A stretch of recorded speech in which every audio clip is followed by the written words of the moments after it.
Hey, this is Parker from the podcast that you're about to listen to. This podcast is part 2 of a 2-part episode. The first episode is currently available, and you should listen to that before you listen to this. I would also like to preface this by giving a trigger warning. If you are more sensitive to subjects containing sexual assault or sexual violence, blood and gore, depictions of murder, and depictions of rape, pedophilia, and necrophilia, then I strongly advise that you do not listen. On with the show.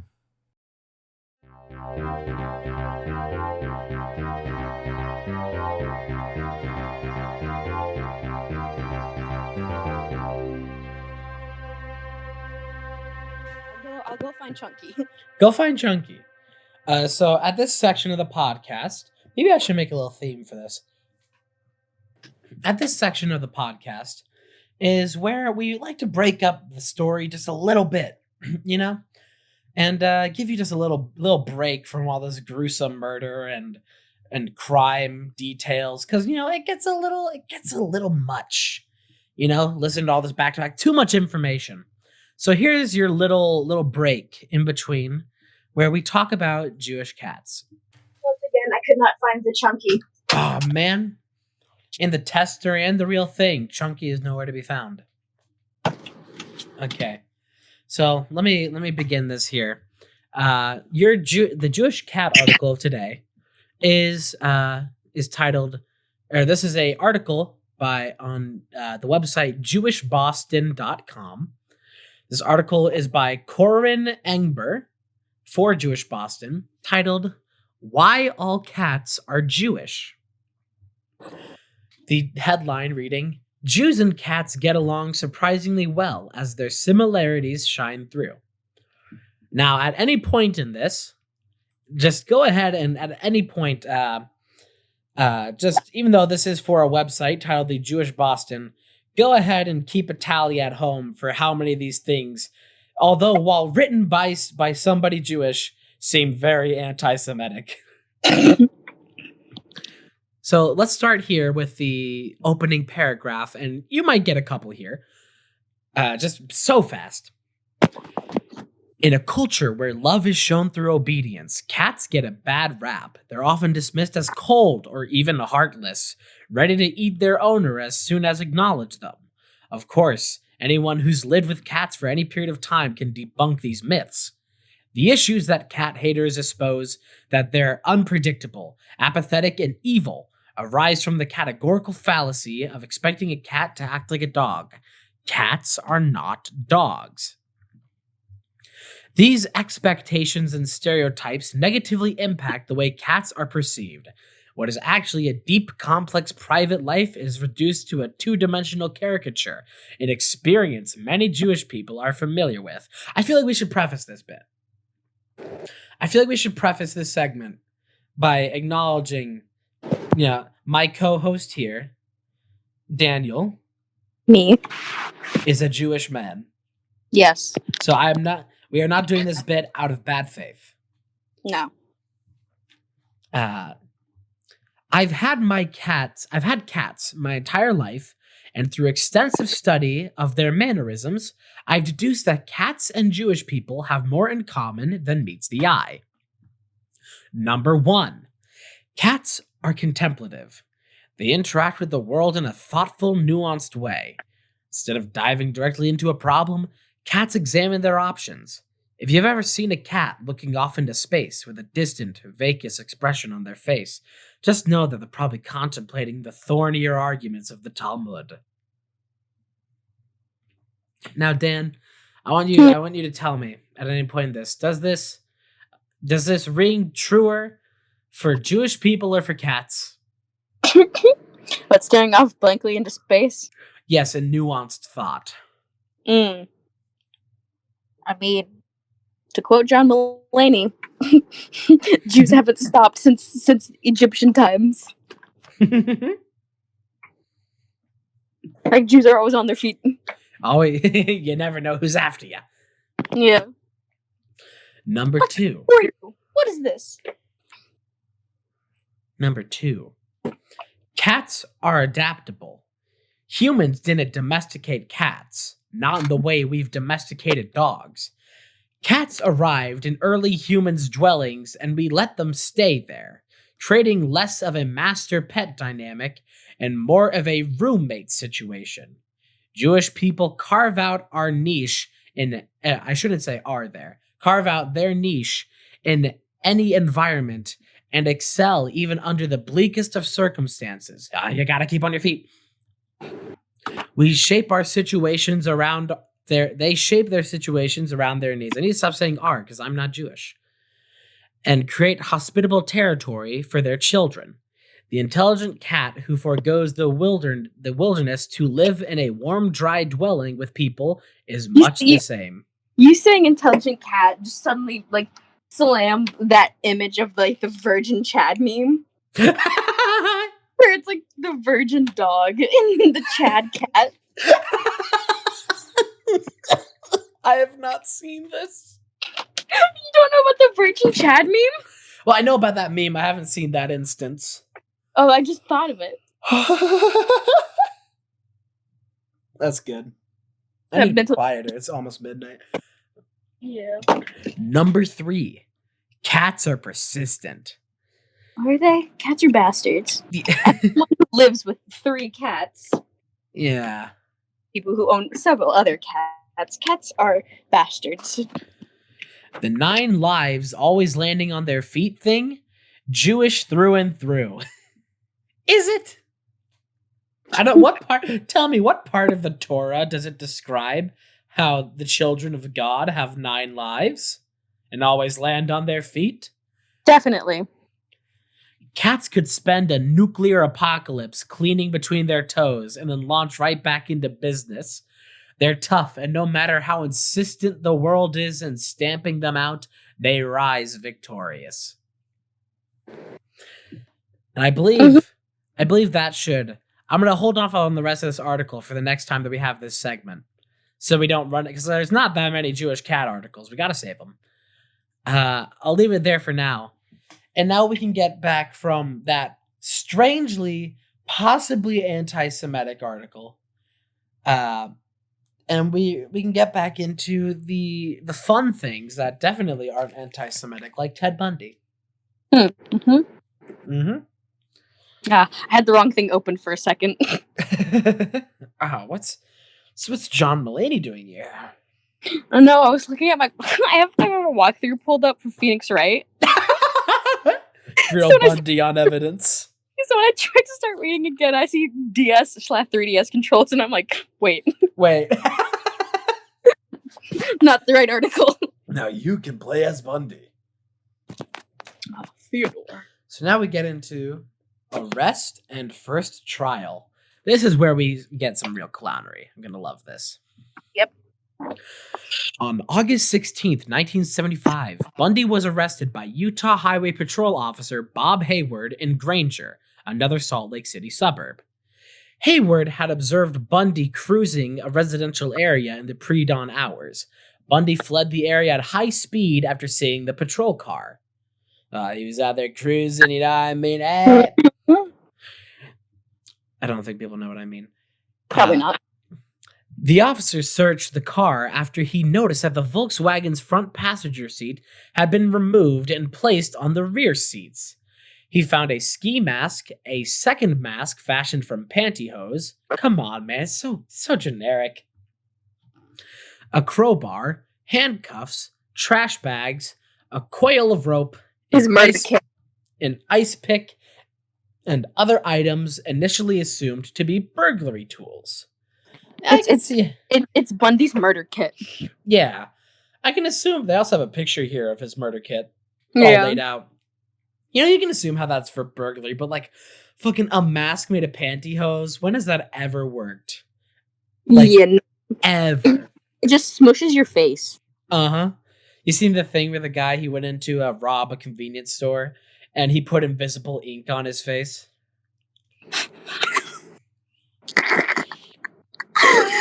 You have to be joking. No, I think he covered his face in lemon juice because he heard that's what invisible ink was like part of. So he thought that if he was covered in lemon juice, he'd be invisible. Jesus Christ. Oh my god. And then there's also another guy who, I believe, Sharpied his face black. Bundy explained that the ski mask was for skiing. He had found the handcuffs in a dumpster, and the rest were common household items. Yes, so you just have a coil of rope and an ice pick with you for household purposes. Mm-hmm. However, Detective Jerry Thompson remembered a similar suspect and car description from the November 1974 DeRange kidnapping, which matched Bundy's name from Klopfer's December 1974 phone call. In a search of Bundy's apartment, police found a guide to Colorado ski resorts with a check mark by the Wildwood Inn. Oh god, was he like keeping tallies of like locations? I wouldn't put it past him. And a brochure that advertised the Viewmont High School play in Bountiful, where Deborah Kent had disappeared. The police did not have sufficient evidence to detain Bundy, and he was released That is plenty evidence. Yeah, that is so much evidence. It's like, oh yeah, we have a name and a face that matches. His name's Ted. He drives a Volkswagen Beetle that is the color of the car that you guys need. He has a murder kit in the back of the car. Mm-hmm. Just arrest him. Yeah, there's so many different reasons to arrest him. And he was released on his own recognizance. Bundy later said that searchers missed a hidden collection of Polaroid photographs of his victims, which he destroyed after he was released. Okay, so they just completely skipped over a big crucial piece of evidence that probably in that car. That if they had seen him that night, he would have been arrested. In so many of these cases, like murder cases with these like specific serial killers, the police are just lacking. At least he recognized him in the first place, but then just like, oh yeah, the stack of Polaroids, just with pictures of the victims, like, no, they're just my gal pals. It's like it's like in Dahmer and Ramirez's case, where they like the police were like specifically being like, hey, this is kind of sketchy, and they were just like, nah, whatever, can't be this dude. No, he's fine. Young white man, no reason to suspect him. I mean, Ramirez was not a young white man, but... Yeah, but with good old Jeff and Ted. Yeah, young white man who seems normal, who is definitely not. Yes. They're so bad at identifying psychopaths. Mm-hmm. Well, Dahmer wasn't a psychopath. What was he? He had multiple personality disorder, I believe. Yeah. A form of schizophrenia, I think. Something on that. Yeah, something weird. Still bad. Yes. Salt Lake City police placed Bundy on 24-hour surveillance, and Thompson flew to Seattle with 2 other detectives to interview Klopfer. She told them that in the year prior to Bundy's move to Utah, she had discovered objects that she, quote, couldn't understand, end quote, in her house and in Bundy's apartment. These items included crutches, a bag of plaster of Paris that he admitted stealing from a medical supply house, and it's like cast and shit. Yeah. And a meat cleaver that was never used for cooking. Additional objects included surgical gloves, an oriental knife. What does that even mean? In a wooden case that he kept in his glove as oh god, because he was studying Chinese. No, I'm sorry. I just had the mental image of Ted Bundy with a katana. I can be your angel or your devil. An oriental knife in a wooden case that he kept in his glove compartment, and a sack full of women's clothing. That's the most suspicious array of items. Mm-hmm. So was he just like a weeb? But like for Chinese culture? Perhaps. Oh my god, Ted Bundy would be a K-pop stan. Don't talk. You're not allowed to speak anymore. Ted Bundy would be a K-pop stan. He'd Should that be be a the title weeb? of this episode? Ted Bundy was a K-pop stan, and we have proof. Ted Bundy, K-pop stan. We have proof. Okay. Bundy was perpetually in debt, and Klopfer suspected that he had stolen almost everything of significant value that he possessed. When she confronted him over a new TV and stereo, he warned her, if you tell anyone, quote, if you tell anyone, I'll break your fucking neck, end quote. Oh, that's healthy. Mm-hmm. She said Bundy became, quote, very upset, end quote, whenever she considered cutting her hair, which was long and parted in the middle. Mm-hmm. So many things you read in this that just make you go icky. Mm-hmm. She would sometimes awaken in the middle of the night to find him under the bed covers with a flashlight, examining her body. Oh God, I just realized that with the movie as well, where he was under the covers. He's like, I was reading. Mm-hmm. Oh God, it makes sense now. There's a scene where it cuts to that actually happening. Oh, Dan, why did you let me watch that movie? I don't know. He kept a lug wrench taped halfway up the handle in the trunk of her car. Another Volkswagen Beetle, which he often borrowed, quote, for protection, end quote. What do you need a Beetle for protection? Or I guess to protect the car? I don't even know. Protect her? The detectives confirmed that Bundy had not been with Klopfer on any of the nights during which the Pacific Northwest victims had vanished, nor on the day Ott and Noslid were abducted. Shortly thereafter, Klopfer was interviewed by Seattle homicide detective Kathy McChesney and learned of the existence of Stephanie Brooks and her brief engagement to Bundy around Christmas 1973. There's a fun picture here on the side of the article with Ted Bundy mugshots. God, that was not a handsome man. No, he really wasn't. The way that his side profile looks is how my side profiles look when I draw somebody, which is fucked up and disproportionate. Also, his hair. What the fuck is it doing? Oh my God, his hair. You know why I hate that? Looks like my brother's hair. It looks like my hair. Does it? Yes. It does. I don't see the similarity, really. When my hair was shorter, my hair's gotten longer, so it like almost touches my shoulders now. Your hair is a little bit straighter. Yeah. His is like extremely curly. Yes. My hair doesn't do that fun Jew thing of being curly. You're not fully there in terms of the curls. No. My incredible white people genes overcome that. Yes. To overpower the strength of Judaism in your locks. Mm-hmm. In September, Bundy sold his Volkswagen Beetle to a Midvale teenager. Uh-oh. Utah police impounded it, and FBI technicians dismantled and searched it. They found hairs matching samples, once again, this is bullshit, obtained from Karen Campbell's body. I need to take a quick little drink of water. Oh, I'm thirsty. Later, they also identified hair strands, quote, microscopically indistinguishable, end quote, from those of Melissa Smith and Carol DeRange. FBI lab specialist Robert Neal concluded that the presence of hair strands in one car matching 3 different victims who had never met one another would be, quote, a coincidence of mind-boggling rarity, end quote.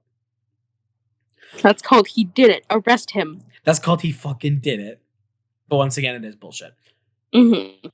On October 2nd, detectives put Bundy into a lineup. DeRange immediately identified him as Officer Roseland, and witnesses from Bountiful recognized him as the stranger at the high school auditorium. There was insufficient evidence to link him to Deborah Kent, whose whose body was never found, though a skeletal fragment found near the school was later identified as Kent's by DNA analysis, end parentheses. There was more than enough evidence to charge him with aggravated kidnapping and attempted criminal assault in the DeRange case. He was freed on $15,000 bail paid by his parents and spent most of the time between indictment and trial in Seattle, living in Klopfer's house. Seattle police had insufficient money. Daddy's money. Seattle police had insufficient evidence to charge him in the Pacific Northwest murders, but kept him under close surveillance.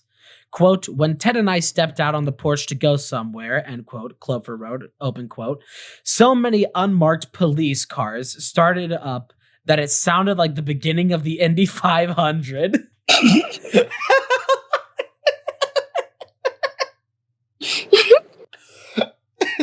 Start your engines. Catch the pervert. Get his ass. Also, I want to pull up an inflation calculator so I know how much $15,000 was then. What year was this? This was 75. This was 75. I believe. Yeah, let me Let's see. West Ag. $15,000. Yeah, 75. 1975. Nope, psych. I think. Wait, nope, it is 75. Okay, we're good. What cost $15,000 in 1975 would now be $72,000. Jesus. Daddy's money.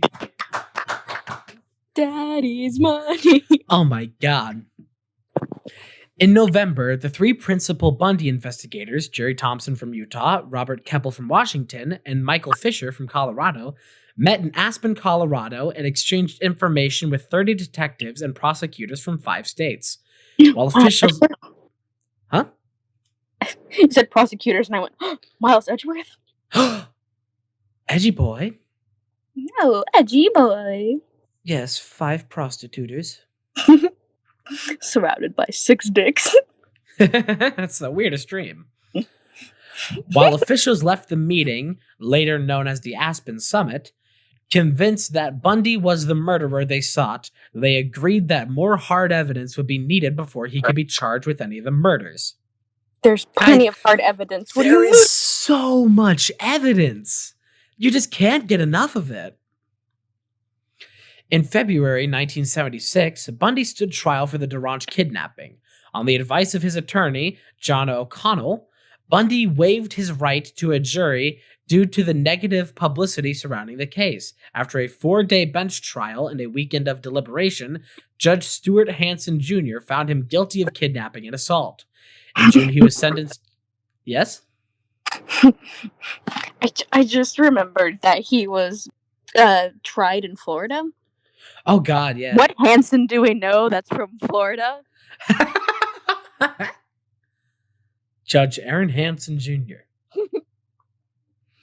When he was born at the age of 7 without a face.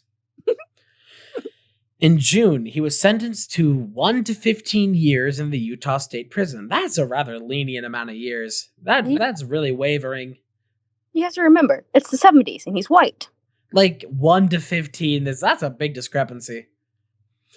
In October, he was found hiding in bushes in the prison yard carrying an, quote, escape kit, end quote, road maps, airline schedules, and a social security card, and spent several weeks in solitary confinement. Dude, he got that prison wallet.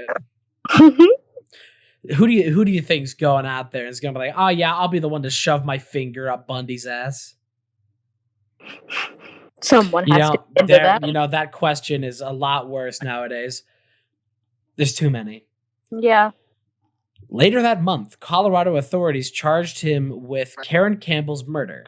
After a period of resistance, he waived extradition proceedings and was transferred to Aspen in January 1977. Ooh, we get to his escapes. Ooh, we get to his escapes now. Also, was that the televised trials in those? I believe not. I believe his televised trials were the official murder trials. Those were not the Florida trials. Mm-mm. No, that was different trials. Florida trials are the ones that were televised. Florida trials are coming up after his escapes. Yes. No spoiler. Ooh. On June 7th, 1977, Bundy was transported 40 miles, or 64 kilometers, from the Garfield County Jail. John, I'm guilty of murder. John. Please, before I die, make my last meal lasagna. Lasagna. in Glenwood Springs to Pitkin. I can't read that from this far away. The text is so tiny. Pitkin County Courthouse in Aspen for a preliminary hearing. He had elected to serve as his own attorney, and as such, Phoenix Wright case. That's what you call good old 70s law. Mm. Might as well have been the fucking Wild West for all I care. You sure? I'm pretty sure. Be your own defense attorney. Yeah, but when you hear about this, the leniency he got. Yeah. He had elected to serve as his own attorney, and as such, was excused by the judge from wearing handcuffs or leg shackles. During a recess, he asked to visit the courthouse's law library to research his case. While shielded from his guard's view behind a bookcase, didn't they show in the movie that like the guard was like flirting with a girl in the courthouse at the time? Is that true? I don't know. Is that real? He opened a window and jumped to the ground from the second story, injuring his right ankle as he landed. After shedding an outer layer of clothing, he walked through Aspen as roadblocks were being set up on its outskirts. Also, we saw in the movies he was practicing jumping out of the window from his jail cell. Yeah. Off of the top bunk of his jail bed. And it's like, that is not even close to the same distance, buddy. Like, jumping from the top bunk of a bed is like 5 feet max. Yeah. And it's like, that is so easy to shake off. That not the second story of a courthouse, which is higher than a normal second story. Them shit's got high roofs. Mm-hmm. Let's see. Then hiked... Okay. Yeah. He walked through Aspen as roadblocks were being set up on its outskirts, then hiked southward onto Aspen Mountain. Near the summit, he broke into a hunting cabin and stole food, clothing, and a rifle. The following period of time where he was just absent for like 7 days and the police could not find him. He was just a fucking mountain man for a bit. Mm-hmm. But he's a little prissy boy and he had to come back. Mm-hmm. The following day, he left the cabin and continued south toward the town of Crested Butte. But? Crested Butte. Crested Butte. But became lost in the forest. For 2 days, he wandered aimlessly on the mountain, missing 2 trails that led downward to his intended destination. On June 10th, he broke into a camping trailer on Maroon Lake, 10 miles or 16 kilometers south of Aspen, taking food in a ski parka. But instead of continuing southward, he walked back north toward Aspen, eluding roadblocks and search parties along the way. There's no fucking way that was intentional. This motherfucker was just lost and wandering, and they're like, he keeps evading us. Where is he? We can't find him off any of the trails. Meanwhile, he's just like, where the fuck am I? Yeah. 3 days later, he stole a car at the edge of Aspen Golf Course. Cold, sleep-deprived, and in constant pain from his sprained ankle, he drove back into Aspen, where 2 police officers noticed his car weaving in and out of its lane and pulled him over. He had been a fugitive for 6 days.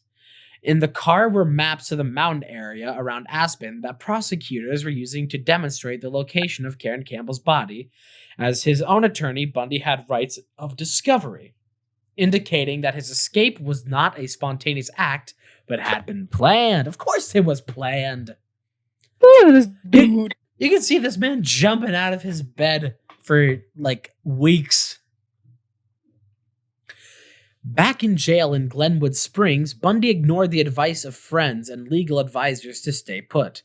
The case against him, already weak at best, was deteriorating steadily, as pre-trial motions consistently resolved in his favor, and significant bits of evidence were ruled inadmissible.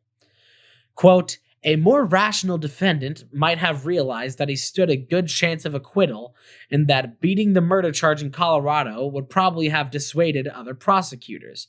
With as that's still in the quote.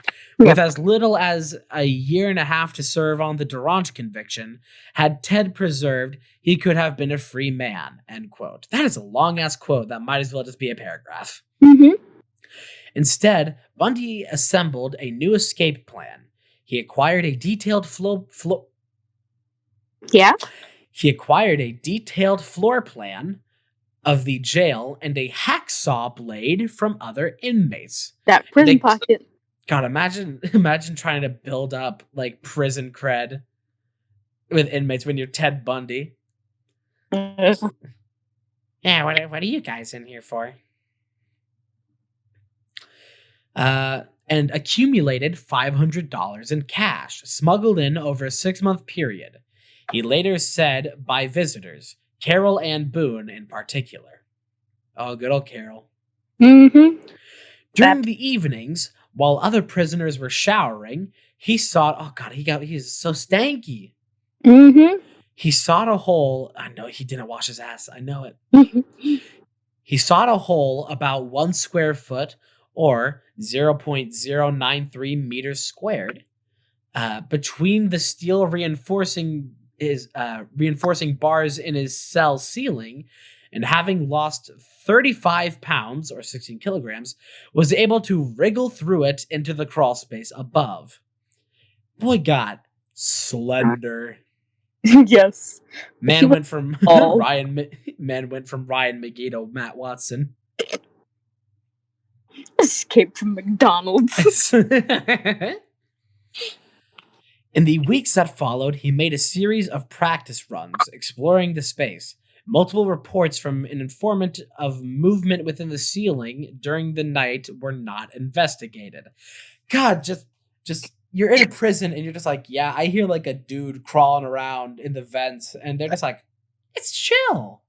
It's fine. It's probably just fucking, this place is old. God, he would have been in jail and dead like years in advance if anybody cared. Mm-hmm. And that is sadly the case in pretty much every single true crime story. By late 1977, Bundy's impending trial had become a cause célèbre. Okay. Was that just cause for celebration, I guess? Probably. Why you gotta... This is the most pretentious thing ever. Most This whole pretentious article. Wikipedia article I've ever read. It's like, just use normal words. A cause célèbre is an issue or incident arousing widespread controversy, outside campaigning, and heated public debate. The term continues in the media in all senses. Okay, whatever. It is sometimes used positively for celebrated legal cases. God, you could just say what it means instead of having to pull up another Wikipedia article. God, it's so pretentious. Matriculate. Possible. Matriculated. Bundy's impending trial had become a cause célèbre in the small town of Aspen, and Bundy filed a motion for a change of venue to Denver. On December 23rd, the Aspen trial judge granted the request, but to Colorado Springs, where juries had historically been hostile to murder suspects. Also, Colorado Springs, I believe, is also the place that they go to in Good Luck Charlie in the Good Luck Charlie movie. They might, I think they go to Colorado Springs, maybe. What? Well, I'm talking about the Good Luck Charlie movie. Haven't seen it. On the night of December 30th, with most of the jail staff on Christmas break and nonviolent prisoners on furlough with their families, Bundy piled books and files in his bed, covered them with a blanket to simulate his sleeping, but God, he is so unoriginal. Mm-hmm. And climbed into the crawl space. He broke through the ceiling into the apartment of the chief jailer, who was out for the evening with his wife. Was the apartment in the jail? No. Did he just live in the jail? No. Then wait, okay. So Bundy piled books in his bed, covered them with a blanket to simulate his sleeping body, climbed into the crawl space in the ceiling. Mm-hmm. He broke through the ceiling into the apartment of the chief jailer.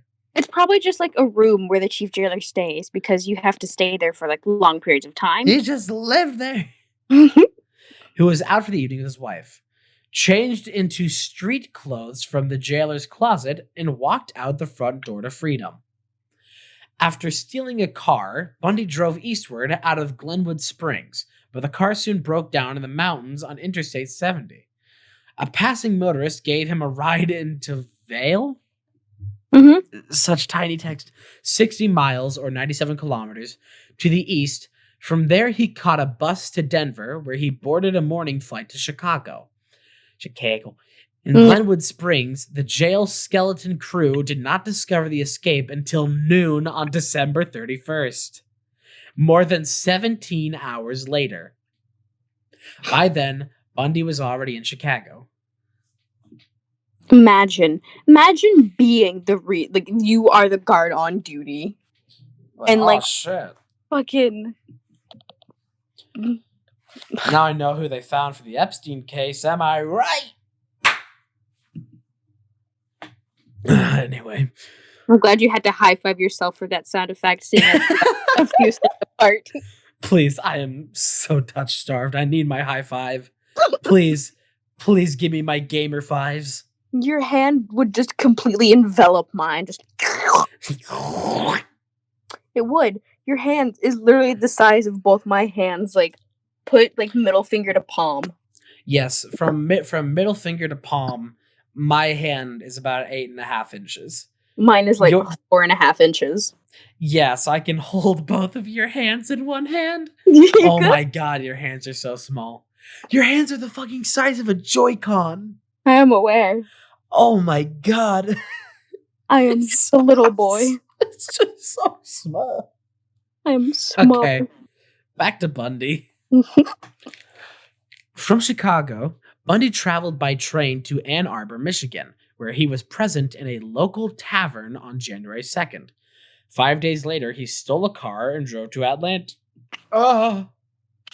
Atlanta.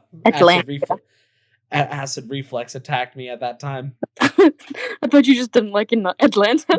Oh, Atlanta. Yeah. No, I had barbecue chicken an hour ago, right before we started recording.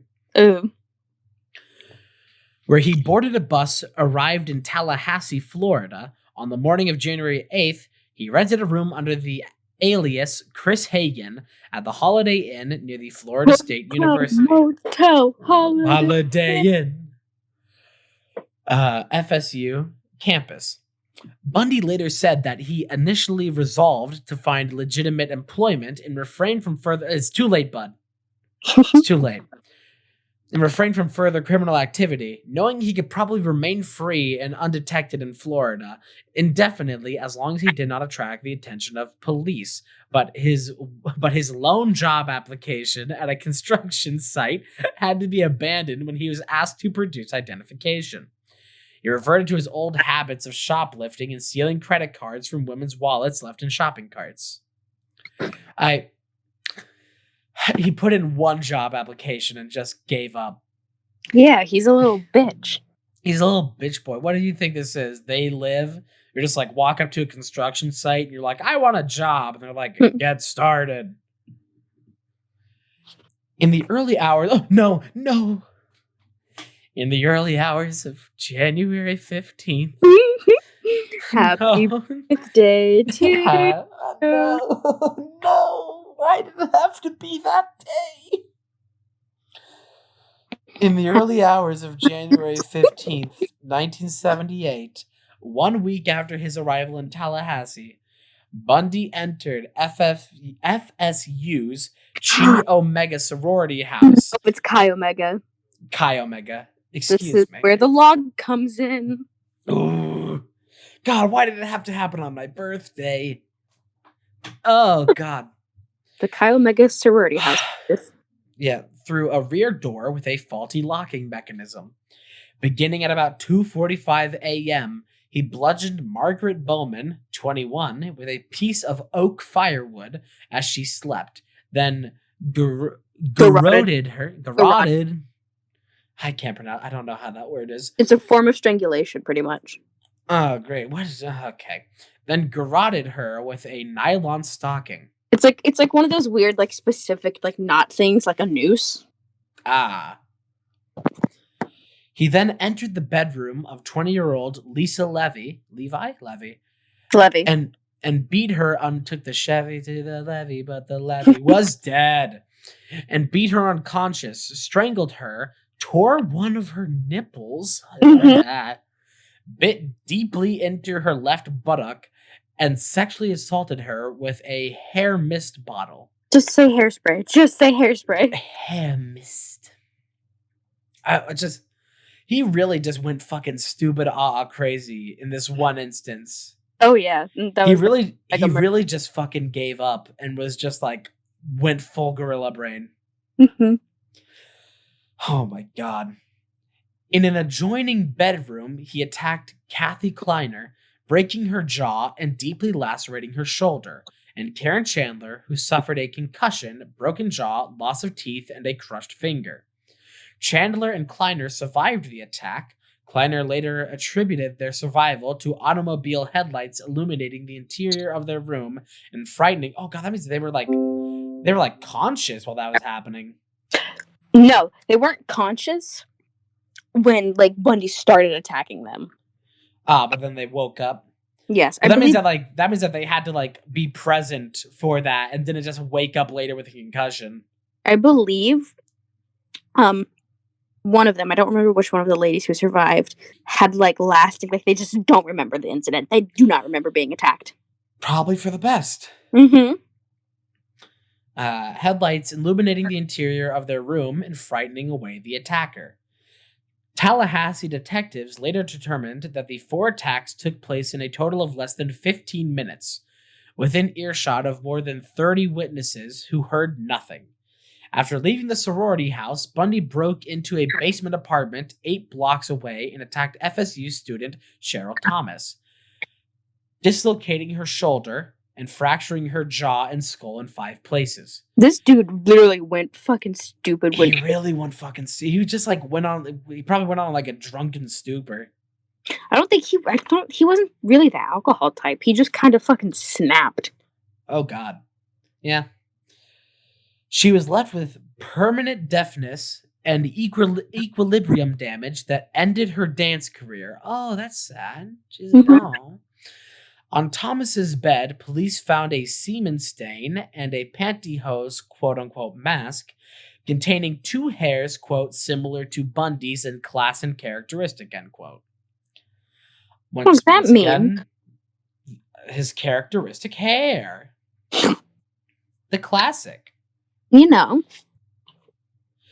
On February 8th, Bundy drove 150 miles, or 240 kilometers, east to Jacksonville in a stolen FSU van. In a parking lot, he approached 14-year-old Leslie Parmenter?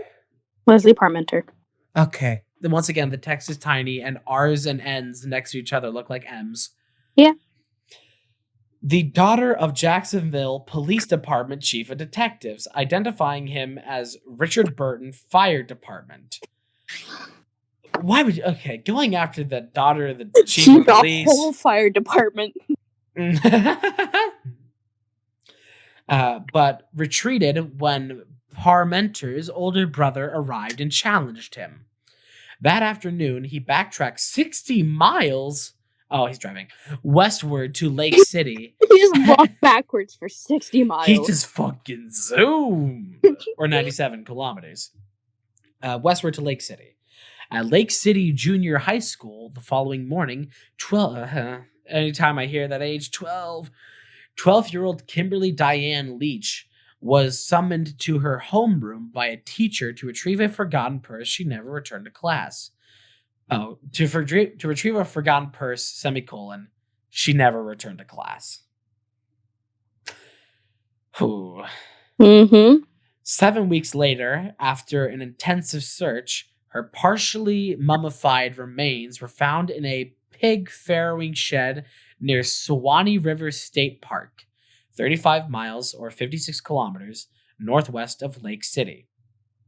She appeared to have been raped, with her underwear found near the body containing semen, and killed by violence to the neck with a knife. God, it's so upsetting. It's so fucking many victims. Yes. Ted was a fucking batshit insane creature. Oh my god. And like you fucking read about that shit. And then it's like it's one thing when you see the Twitter stands for Ted Bundy. That's one thing to think about. That it's like, oh, he's just a killer. Yeah. But the second that you dive into the details, that's like, God, it was like The fact that any human being supports his actions or anything is just disgusting to the core. I've seen a case of where there was a group chat of Ted Bundy stans, and they were mocking his victims. Oh my god. It's so depressing to This hear about that. Killed and raped 12-year-olds. And people are just like, oh. They just don't see any problem. Oh my god. If you're a Ted Bundy stan, legitimately, like I know that we joke about it a lot on our Twitters as well. You know, we make jokes about being Ted stan sometimes. You know, if you're a legitimate Ted Bundy stan, and this is a controversial thing to say for a true crime podcast, please go fuck yourself. Mm-hmm. For the love of God, go fuck yourself. Mm-hmm. Like, being into true crime and full-on scanning a serial killer are completely different. Like, being interested in criminology and crimes and killers, that's one thing. But to, like, support them and be in love with that. Yeah. Disgusting. Yeah. Back to the article. Mm-hmm. On February 12th, with insufficient cash to pay his overdue rent and a growing suspicion that police were closing in on him, Bundy stole a car and fled Tallahassee, driving westward across the Florida Panhandle. Ugh, acid reflux is hitting me again. I need my Tums. Go get them. No, we're close enough to the end of this. Yeah.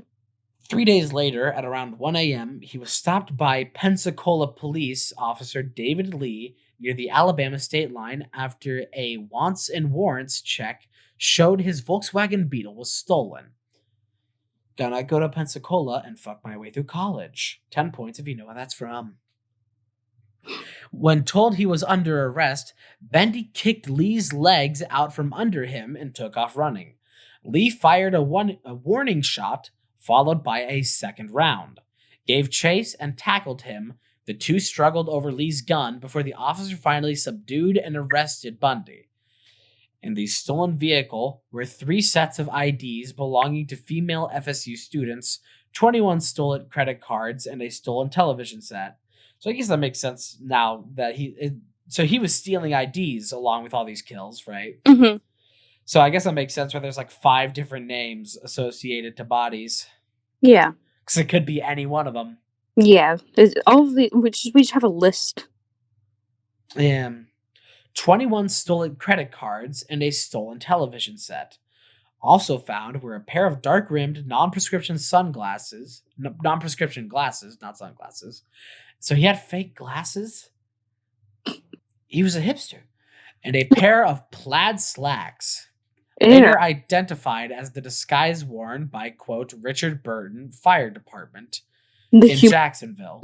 Paul Blart Flesh Mall. Paul Blart Flesh Mall. God, it's the worst fashion, worst disguise. SMH my head. As Lee transported his suspects to jail, unaware that he had just arrested one of the FBI's 10 most wanted fugitives, he heard Bundy say, "I wish you had killed me." Well, good thing for you. It's almost Friday, Ted. Oh boy, we're getting there.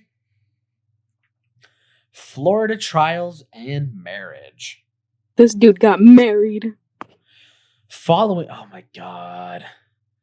This is the this here with Florida. Or that was Florida. This is now Florida trials.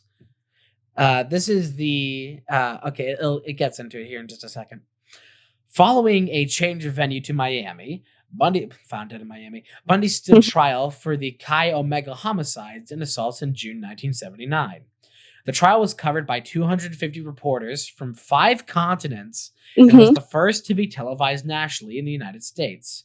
So, of all the first cases to ever be televised, it was one of the most iconic. Theodore Robert Bundy. You could not have picked a better time to get into TV. Oh yeah. It's like the 20 years too early OJ case. Yeah. Despite the presence of 5 court appointed. 5 attorney. Appointed attorneys back to back. Ooh, that fucks with my head. A little bit of Freudian slip. Despite the presence of 5 court-appointed attorneys, Bundy again handled much of his own defense. From the beginning, he, quote, sabotaged the entire defense effort out of spite, distrust, and grandiose delusion, end quote. Nelson later wrote, quote, Ted was facing murder charges with a possible death sentence, and all that mattered to him apparently was that he be in charge, end quote. So he just really wanted to go down blazing. Yeah. He was like, "This is my show." He turned into Elsa. It's my time. It's a god awful small affair. Please, I beg. According to Mike Minerva, a Tallahassee public defender and member of the defense team, a pre-trial plea bargain was negotiated in which Bundy would plead guilty to killing Levy, Bowman, and Leach in exchange for a firm 75-year prison sentence. Prosecutors were amenable to a deal by one account because, quote, prospects of losing at trial were very good, end quote. Bundy, on the other hand, saw the plea deal not only as a means of avoiding the death penalty, but also as a quote-unquote tactical move. He could enter his plea, then wait a few years for evidence to disintegrate or become lost and for witnesses to die, move on, or retract their testimony. Once the case against him had deteriorated beyond repair, he could file a post-conviction motion to set aside the plea and secure an acquittal. So he was really just gonna like filibuster his own trial. Yeah. Just really wait it out until he could claim nonsense. Mm-hmm. At the last minute, against, but he couldn't. Yes. At the last minute, however, Bundy refused the deal. Quote, it made him realize he was going to have to stand up in front of the whole world and say he was guilty, end quote. Minerva said, quote, he just couldn't do it, end quote. At trial, crucial testimony came from Chi Omega sorority members Connie Hastings, who placed Bundy in the vicinity of the Chi Omega house that evening, and Nita Neary, who saw him leaving the sorority house clutching the oak murder weapon. Incriminating physical evidence included impressions of the bite wounds Bundy had inflicted on Lisa Levy's left buttock, which forensic odontologist Richard The teethman. Richard Suvirin and Lowell Levine, you, matched to castings of Bundy's teeth, which once again, forensic science, bullshit. But I will say something about with teeth records and the case where you have extremely fucked up teeth like Ted Bundy did. Then at that point, you don't need the science. You can just look back and forth real quick and you see it. Yeah, Ted's teeth were so fucked up. I've actually had forensic odontology done. Because I went to a college campus here and they were doing a forensics day thing. They had police come in and all that, teach kids about forensics, because I think they were probably teaching something for that at the college. Mm-hmm. And they had a thing where they had like a plastic film and like a piece of taffy. And they were showing, it's like, if you bite into this, then you can see the teeth marks. And it's like, cool, science, the light indentations on this plastic film. Woo! I did get Laffy Taffy, though. Nice. And another booth gave me a donut. Actually, no, they didn't give me a donut. You had to pay for the donuts. I wanted the donut. Lame. The jury deliberated for less than 7. Oh, I did get, however, some sugar glass that they were showing. That's like how they reconstruct broken glass and ceramics in trials. Yeah. And so now I think I probably still have it somewhere. Just a little bag of shattered sugar glass. That's cool. Yeah, it's pretty tight. Go eat the sugar glass. Eat the glass. Sure. I'd probably lick it. Probably shouldn't crunch it. It's still like hard. I'd crunch it. Crunchy munchity. You think that's gonna stop me?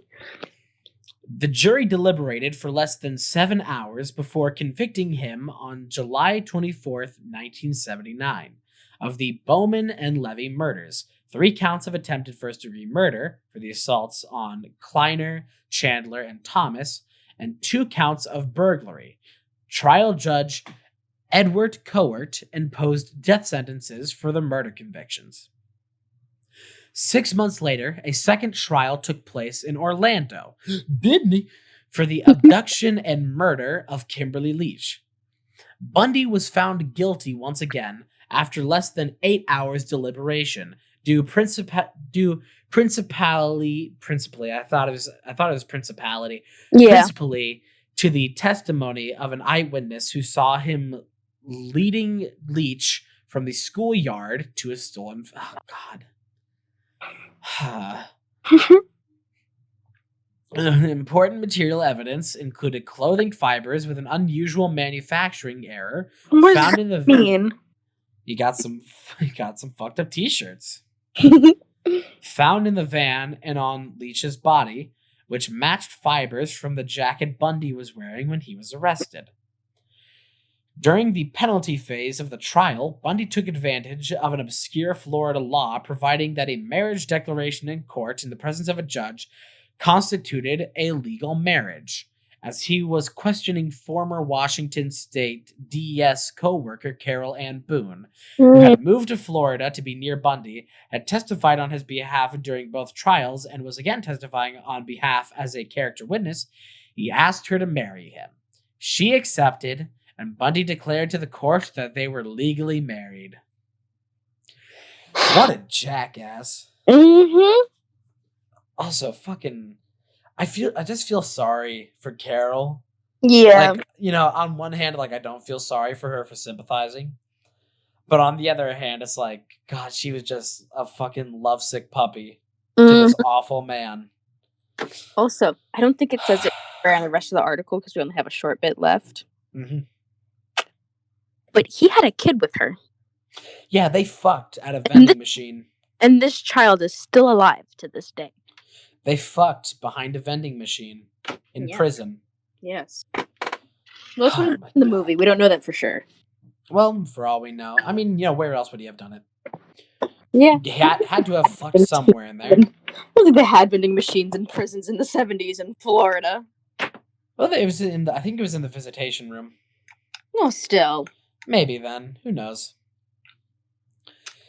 Perhaps it was behind the malt shop.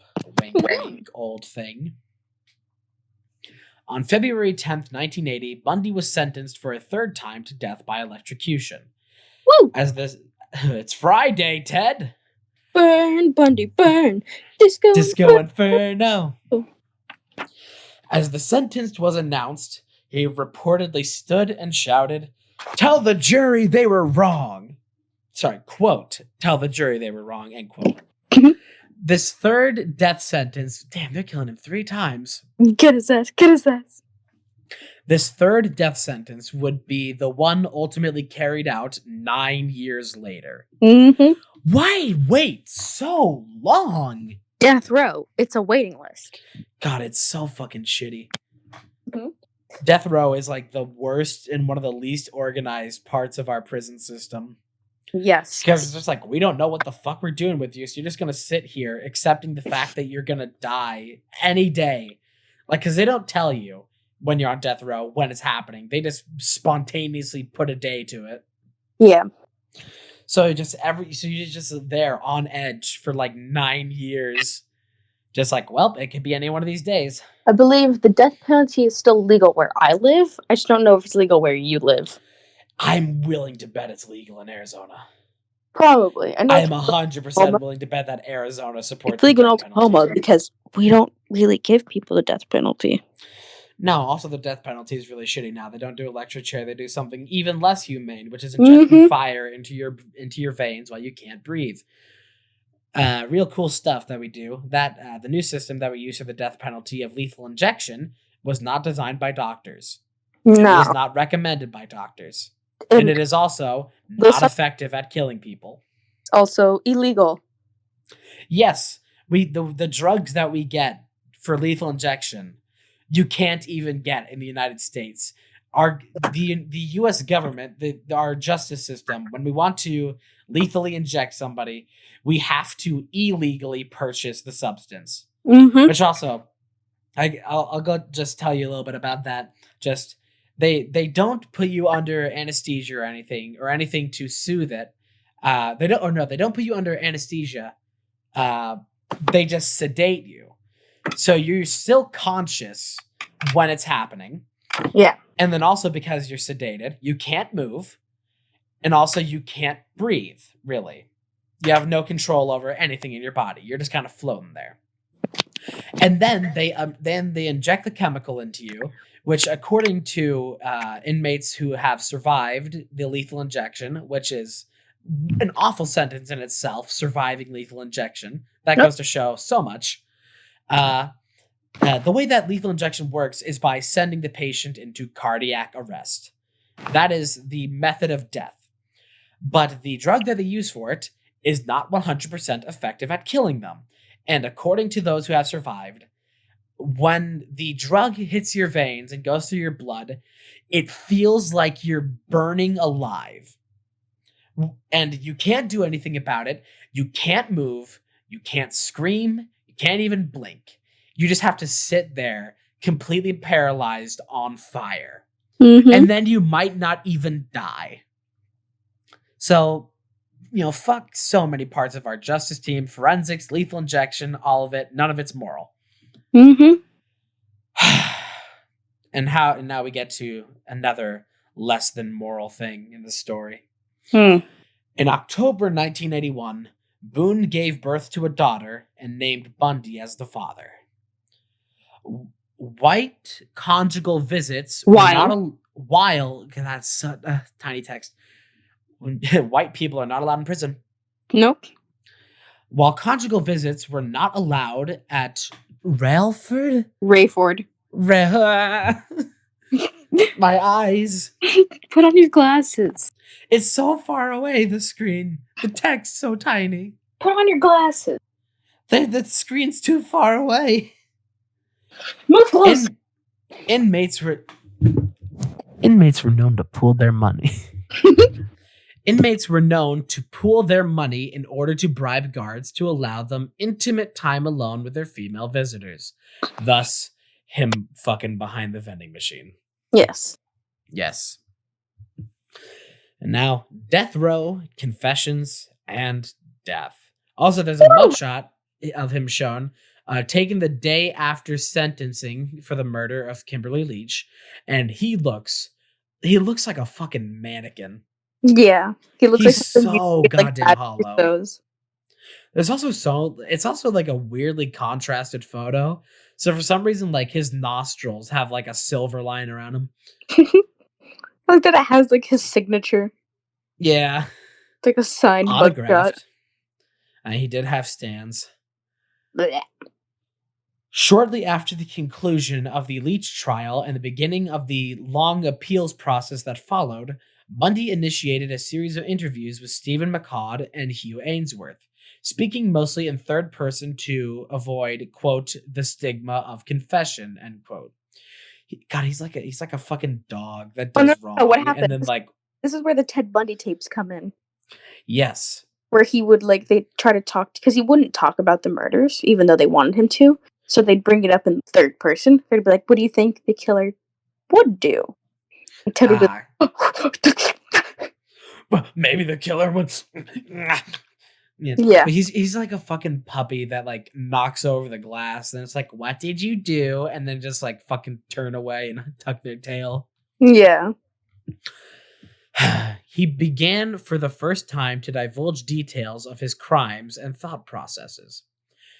He recounted his career as a thief, confirming Clover's longtime suspicion that he had shoplifted virtually everything of substance that he owned. Quote, the big payoff for me, he said, was actually possessing whatever it was I had stolen. I really enjoyed having something that I had wanted and gone out and taken, end quote.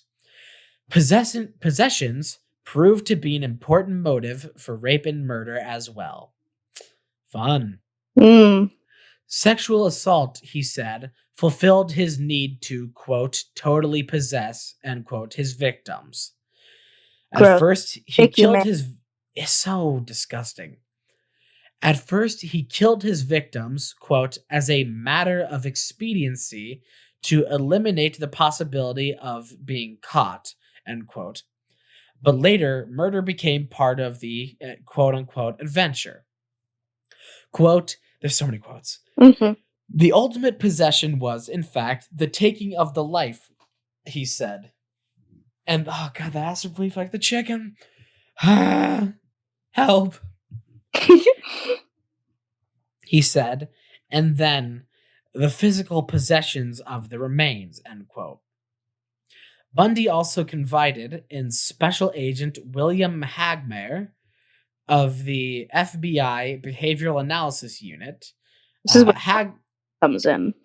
Yes. Hagmaier was struck by the, quote, deep, almost mystical satisfaction, end quote, that Bundy took in murder. Murder.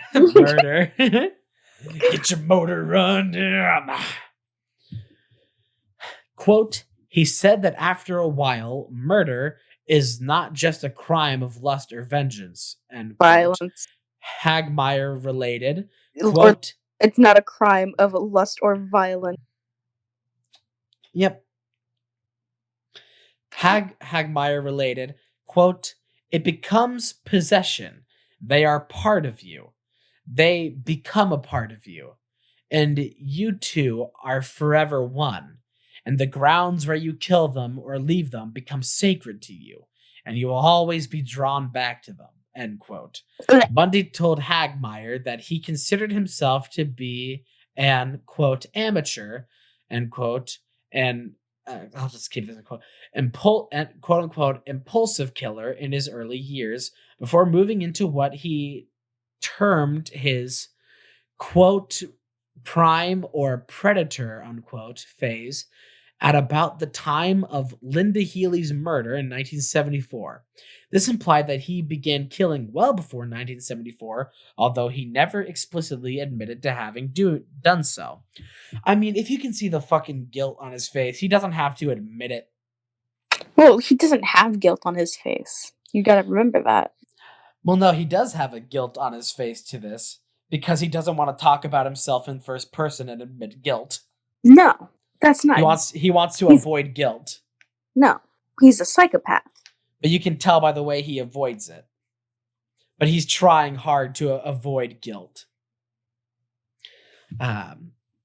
In July 1984, Rayford guards found 2 hacksaw blades that Bundy had hidden in his cell. That is years later. Mm-hmm. How did it take them that many years to find it in that cell?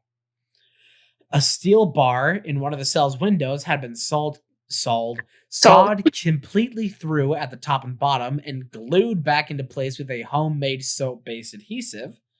Soap and cum. Several months later, guards found an unauthorized mirror hidden in the cell, and Bundy was again moved to a different cell.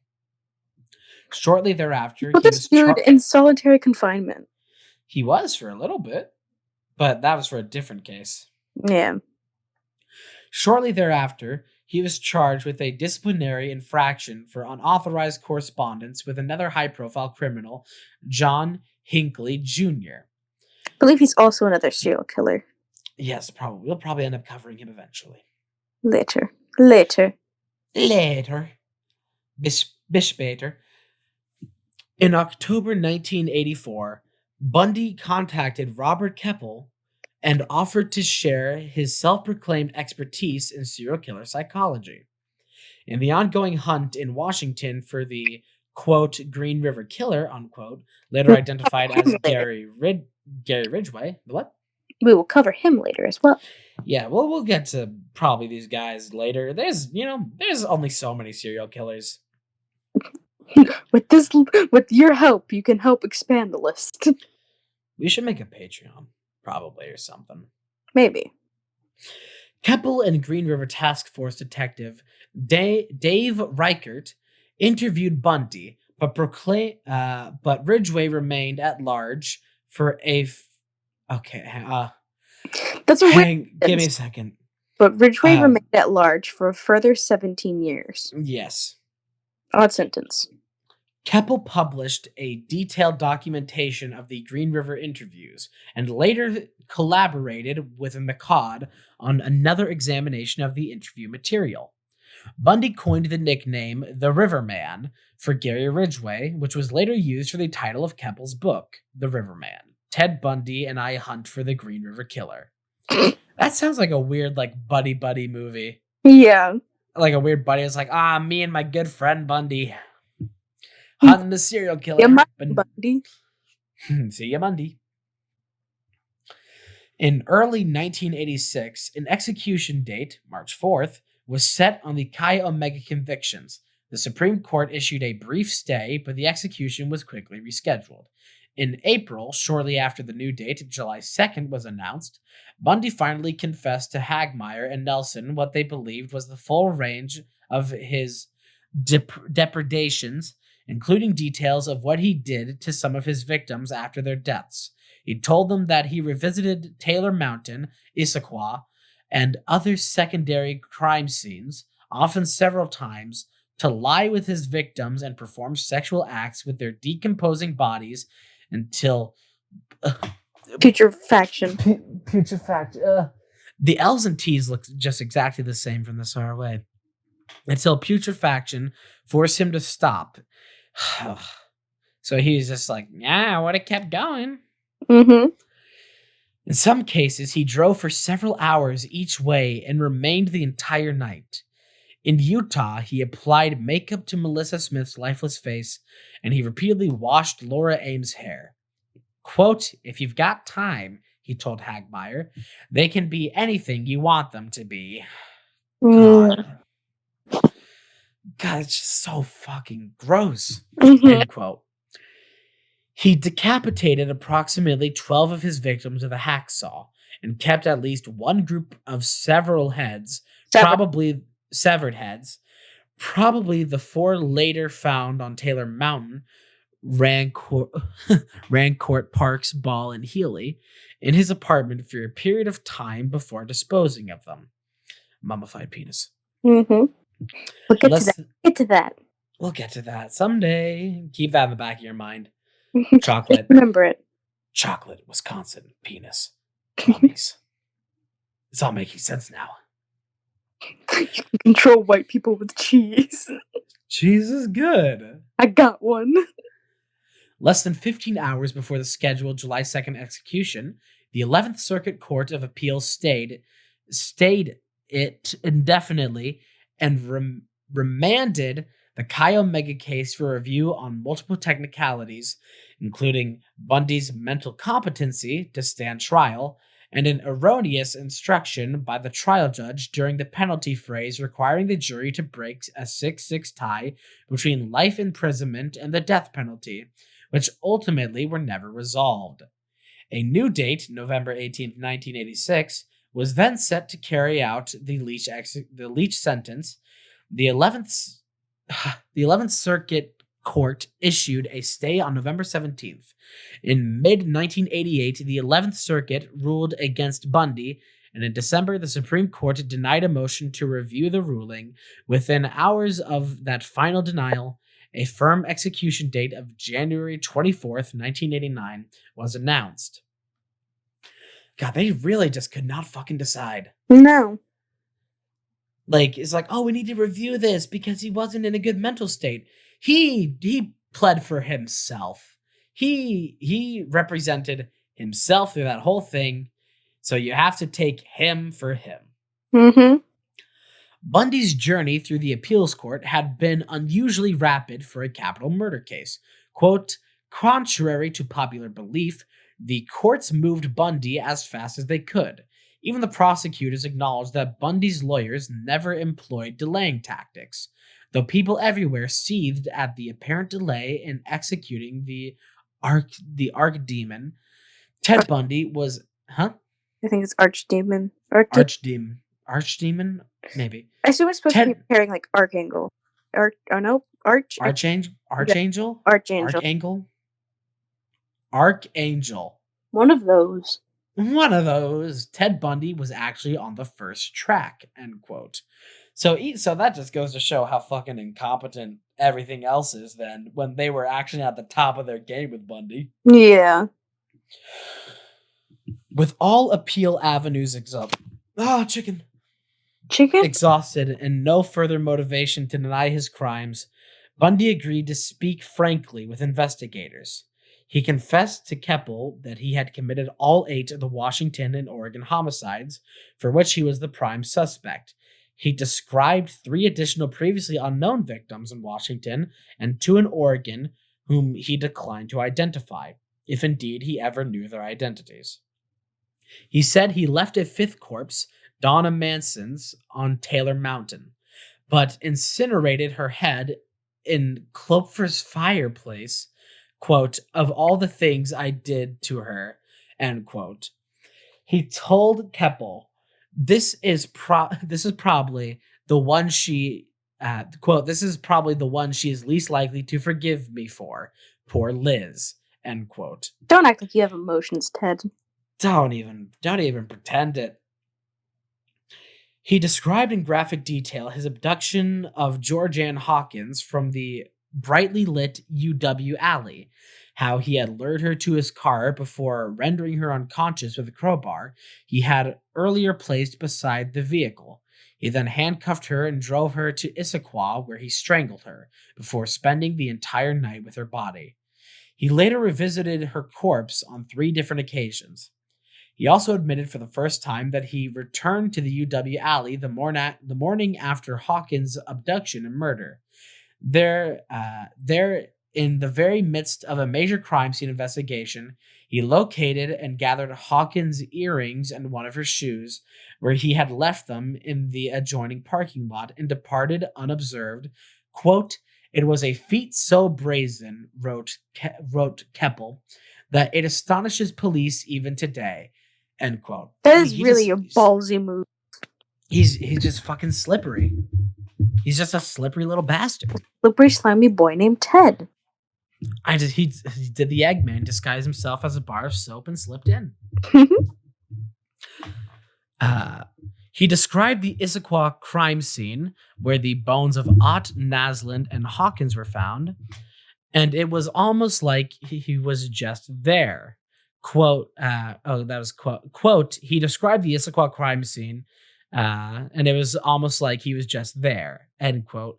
Keppel said, quote, like he was seeing everything. He was infatuated with the idea because he spent so much time there. He is just totally consumed with murder all the time. Would you like to know a fun little factoid about him? Yes. During his murder trials, he would often make witnesses and other people completely drag out explaining what happened during the murders just so he could relive it. Oh, wow. Mm-hmm. That is the fucking worst thing. Mm-hmm. Nelson's impressions were similar. Quote, it was the absolute misogyny of his crimes that stunned me, she wrote. His manifest rage against women. He had no compassion at all. He was totally engrossed in the details. His murders were his life accomplishments, end quote. God, that's so sad. Mm-hmm. Bundy confessed to detectives from Idaho, Utah, and Colorado. It's because the thing about it, let me just sidebar.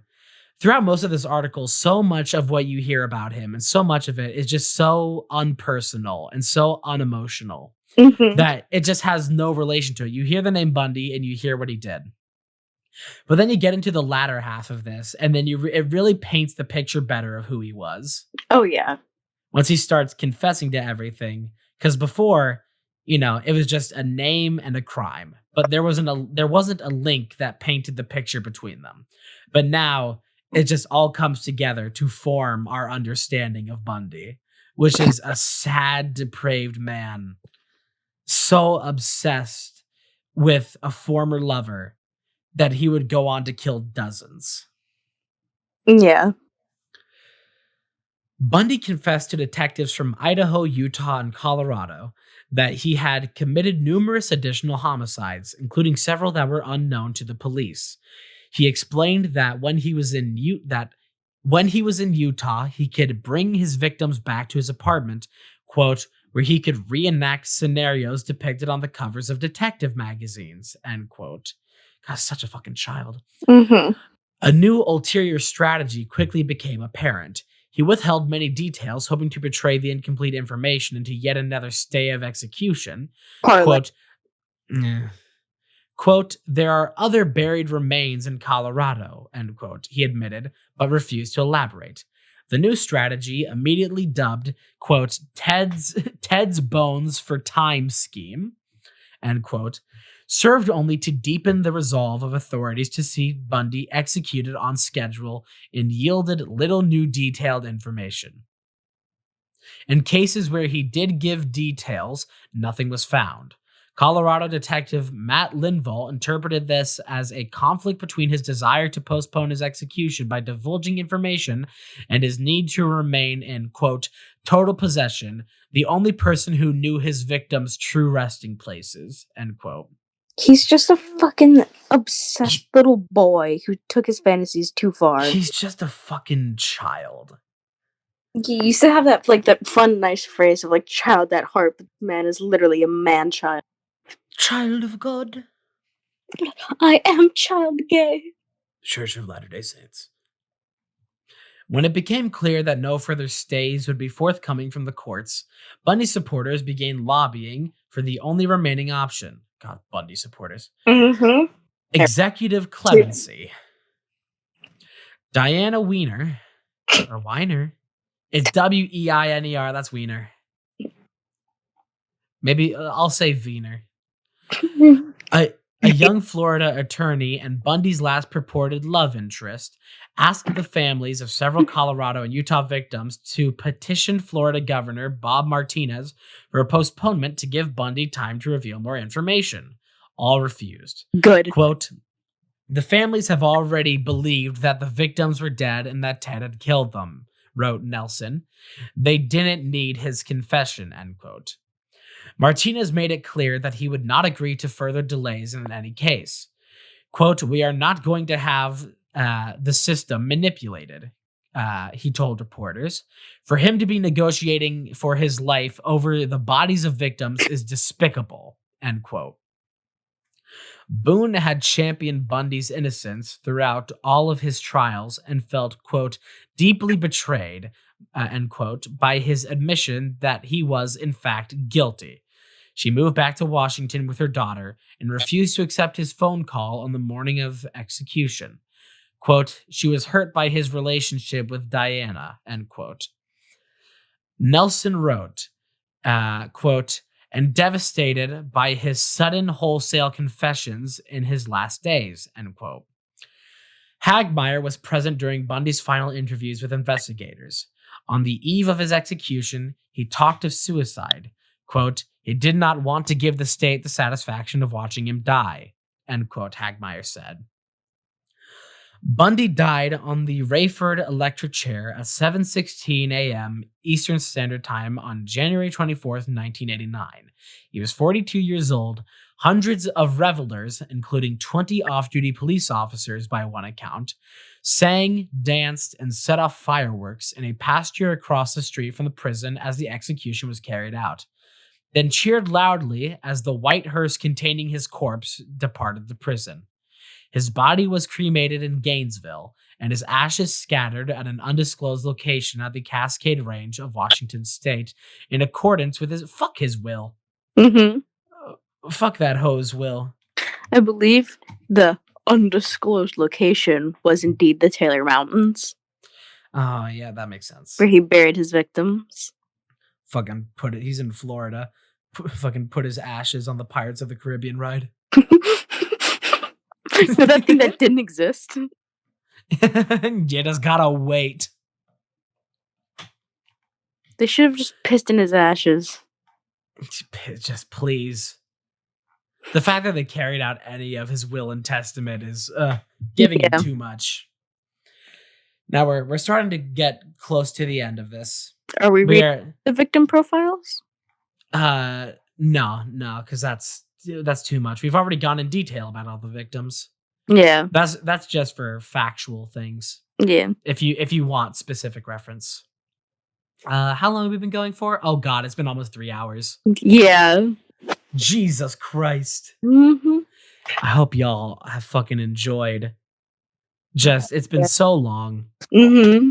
The weird thing Hmm. is that this entire time there have just been it's so often where I just forget that we're recording because this is just what we fucking do. Yeah. We just sit here and we talk about shit like this. Mm-hmm. And so it's just like, what have we been doing for the past 3 hours? Talking about the old teddy boy. Also, the fact that it's taken almost 3 hours to get through this profile. I mean, he killed a lot of people. It is so fucking dense. He killed a lot of people.